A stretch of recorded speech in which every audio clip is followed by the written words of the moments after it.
Senator Rennick. I've just got one question, and it's on behalf of a constituent from Queensland. He's got a recognised vaccine injury. He is now waiting 455 days for his claim to be paid out. He's worked with a lawyer for 11 months and he's compiled over 1,000 pages to make his initial application under the federal government COVID vaccine claim scheme.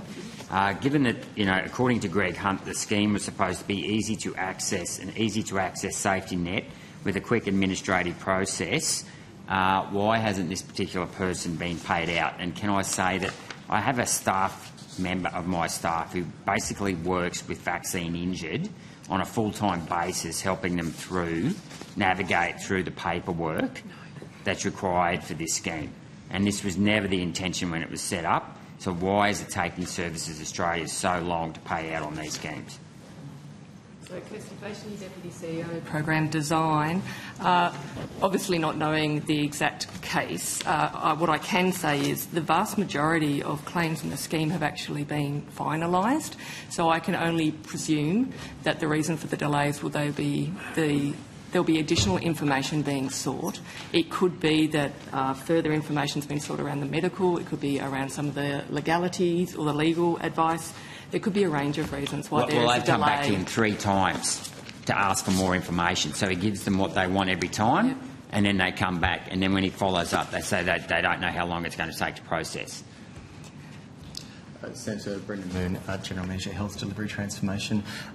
There are a couple of things that might be helpful to explain.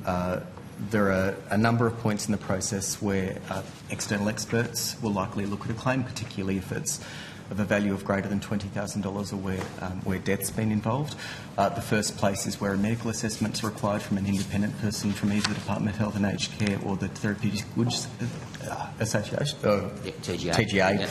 Sorry. And the second one is the legal advice at the tail end of the Tier 2 and 3 claims. So it might be that. Senator, we have looked really hard at the performance of the Services Australia part of the claims processing, and since June last year we've more than doubled the amount of claims finalised, and at the same time reducing the number of claims held with the agency for assessment by over 60%. So can you give us those figures? Because there's been, over 3,000 applications, I think? Absolutely. And so how many have you paid out on? I can take on notice. Well, let me see if I've got the exact numbers, Senator. Yep. Okay, so these should be as at, I'm going to say 31 March, because that's where our data is meant to be at.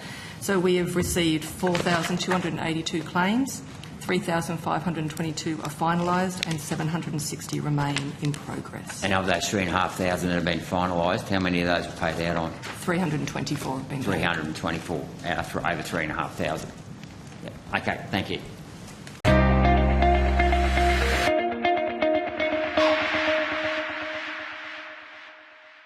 Authorised G. Rennick, LNP Chermside.